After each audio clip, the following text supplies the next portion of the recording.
Yo YouTube, this is my video for Wednesday the 18th of December. It is really quite windy this morning. I'm on my way to my first pickup, which I won yesterday.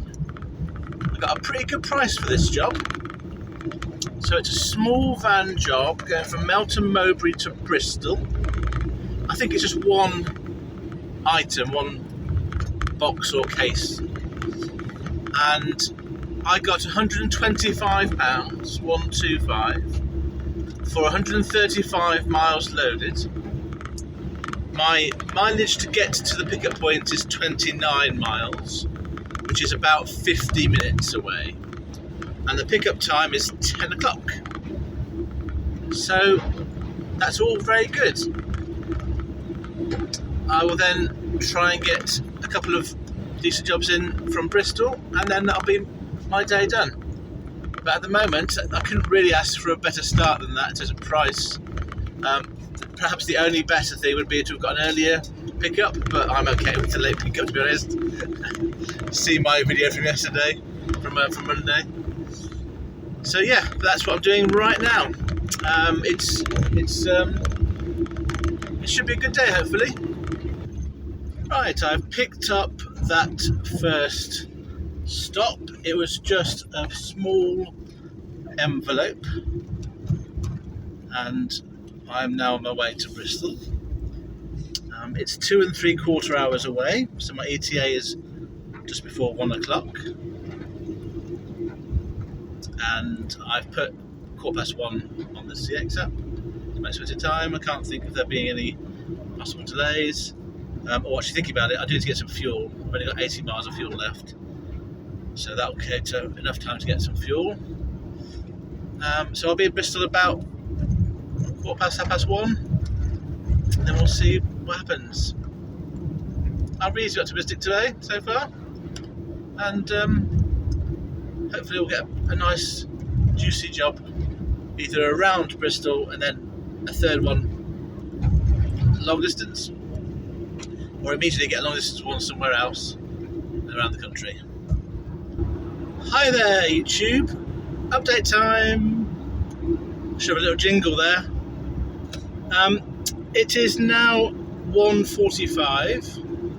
I offloaded my little package at the delivery site in Bristol at 1:25, and then I started driving out the centre of Bristol just to come towards a supermarket. And on the way, there was a job. And actually, no. So before I moved, there was a job going from Cardiff to Hayes at 3 o'clock, and another job going from Bristol to Newport. So I stuck a bid on both of those. £50 for the Bristol to Newport, and £135 for the Hayes job. It was basically about 25 miles to Bristol to Newport, and about 140 miles from Cardiff to Hayes. Then when I worked out how long it would take me to get all that done, I would have arrived at 3:30 at Cardiff, and they wanted to pick up there at 3 o'clock. It was a 3 o'clock pickup only, so it wasn't quite working out, and then the Cardiff to Hayes got sold.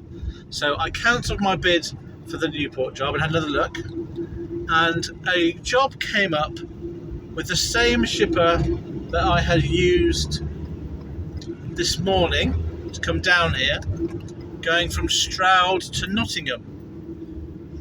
So I stuck a bid on, it was for a short wheelbase van, 126 miles loaded. So I put a bid on initially of £115, 115, and I thought that would be quite a nice quick turnaround. And then I did something that I don't usually do, I don't like doing. I gave them a call and explained to them I'd just done their job coming down, and I've noticed the job going from Stroud to Nottingham. Was my bid anywhere near what they're looking for? And the guy on the phone looked and said he had 2 quotes of £100. So I was a little bit cheeky, for me, it felt a bit cheeky anyway. And I said to him, have they got better feedback than me? And then he said, in response to that, obviously didn't answer my question directly. In response to that, he said, if you do it for 105, I'll give it to you. So I said that I would do it for 105 because I just wanted to get myself back near home as quick as possible. I've then subsequently checked how much it is per mile, and I'm okay with it. It's 84 pence per mile, just a tad 84 pence per mile for that job. So it's not outrageous, and I've kind of I only got it because I rang. I wouldn't have got the job otherwise. So I think I didn't want to leave that phone call having not won the job.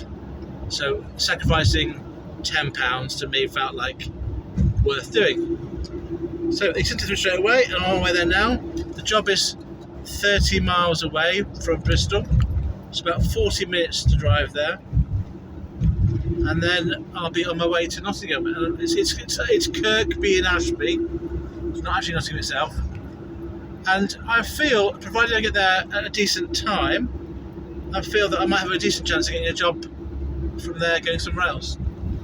I'll be on a total now of £230.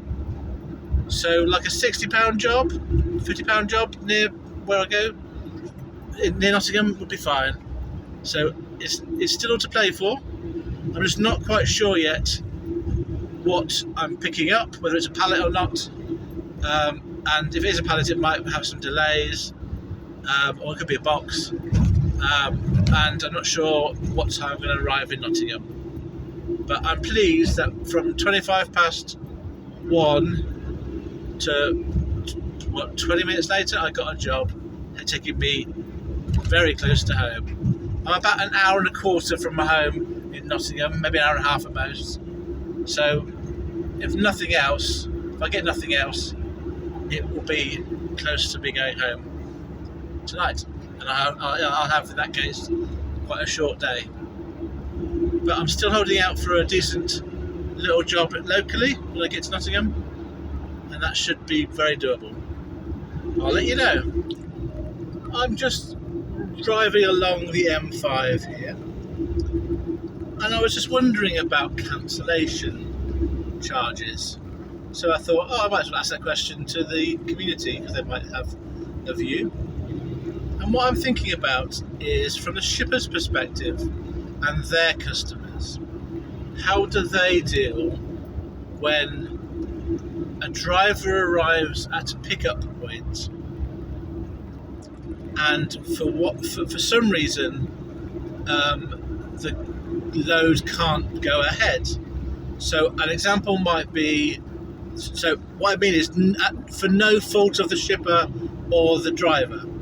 So one example might be that the driver arrives on site and the customer has told them that they don't want the service anymore. You know, they've cancelled it but didn't tell you, or they've done it themselves, delivery themselves.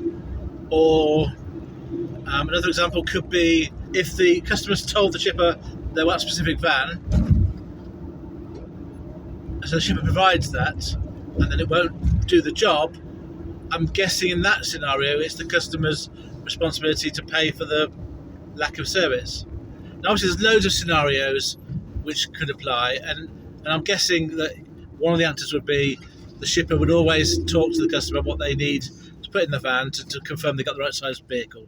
So ignoring that, assuming there's a scenario where through no fault of the driver and no fault of the shipper who's paying the driver gets on site and the job can't go ahead for some reason. So my question is this: does the shipper in this scenario have a pre-agreed agreement that the customers will still pay them, the shipper, for that service that they haven't done? And would it be the full amount or would it be a partial amount? Obviously, I'm guessing that every shipper has different contract arrangements with their customers. But I'm just trying to get my head around what would be the kind of norm expectation, because the shippers and to some extent the drivers are the experts in the logistics side, and the customers might not have any idea about the ins and outs of what's required to have a same-day delivery. So they might not be aware that cancelling a driver actually costs everyone money. So I wonder if this is written into the contract at the start, and whether it's variable or whether it's fixed. I hope it's not a silly question. I don't think it is, but I just like to get some view, and I don't really want a view from the shippers that are dodgy and don't play fair. I mean, you'll do whatever you do to screw over everyone, but it's the other shippers, the nice, fair shippers that play that do this professionally and play fair. What would you do in that scenario to protect you and to protect the driver? Obviously, my perspective is, as a driver, I need to have something for the cancellation, and it's really quite disappointing sometimes when you get cancellation with a really good job, because although you're not doing the work, you can look for another job. You might have missed out on other work. You might not. That job might be taking you really close to home, or where you want to go. So it's not just the loss of that one job. It's the opportunity cost lost, which is obviously quite hard to define. But in my terms, just to give you some idea, if you're a newer driver, in my terms, I would expect to be paid half of the sales price of that job. But on occasions, I've been offered the whole amount. Not very often, but on occasion I've been offered that. And on occasions I've had to sort of argue that point. Usually it's fine. But even when I get paid half, I'm quite disappointed about losing out on a job. So just to be clear, to finish off, that hasn't happened to me today or even very recently. It's one of those things that I'm thinking about as I'm driving along, trying to understand other people's perspectives a bit better. In this case, the shipper's perspective and how they deal with customers. Right, I'll nearly at my pickup point, so I'll get on with my job. Cheers. Right, I've just offloaded my job at Kirkby and Ashfield. It involved me going through Nottingham from the M1, and that journey was very congested. When I set off from Stroud, the journey time, according to Google Maps, was 2 3/4 hours, which meant that I was going to be arriving at around about 5:30, and so I put on 5:45 as my ETA. Because of all the congestion, I was due to arrive on site at 5:45 until the fifth bit of traffic that slowed me down even further. I was about 4 miles away from the drop-off point, and there was another delay of just slowing traffic like it is now. And so I rang the shipper about 10 minutes before that point, about 10 minutes before 1:45, and just said, can I double check there'll be somebody on site to offload the pallet? I had called the landline number that they'd given me, but there was no, it was straight to answer phone. And the name it went to was somebody else, not the person that I'd been given. So I called the shipper. The Google Maps said that the company closed at 5. But when I called the shipper, they said they were open 24 hours. So I thanked them for reassuring me that they'd be open, and then I went the next 10 minutes and I ended up arriving at 10 to 5, so a little bit beyond what I thought it was going to be. And luckily, there was someone here. They opened up the gate and they took off the pallet really quickly. I said to them just in passing, "Oh, you open all night?" And she said no. She had been waiting for this specifically because it's important for them. So that's a bit different to the message I'd been given.